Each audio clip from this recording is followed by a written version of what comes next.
What's the worst driver that you've ever seen on the road? So there's some pretty bad drivers. I was one of them when I was like 18. You know the ones that I'm talking about. Folks who think that turn signals are optional. It's people who manage to be like overly aggressive and totally clueless with driving at the same time.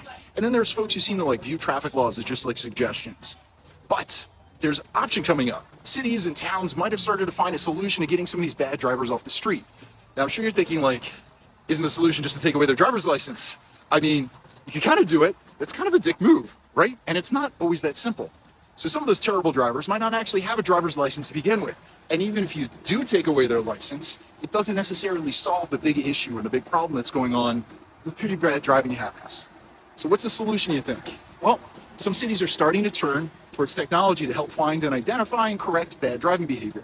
Some cities are using like cameras and sensors to monitor intersections like this one and find drivers who are running red lights or making illegal turns.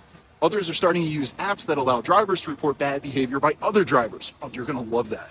And that can be used to help identify patterns of like problematic or dangerous driving. Now it gets interesting. They're starting to use gamification.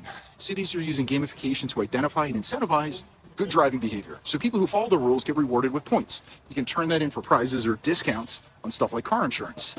And I think we all love discounts. Now, this approach has its challenges. There's concerns about privacy and data. You're going to have concerns about that.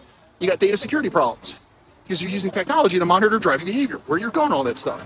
People are totally skeptical about being constantly surveilled when they're behind the wheel. But this is a really good development to be talking about. It's nice to see technology being used for like good and for safety. It'll save you money. You get a few terrible drivers off the road, and you can live in a world where everybody drives responsibly. So you don't have to worry about dodging crazy drivers. Your insurance rates would drop.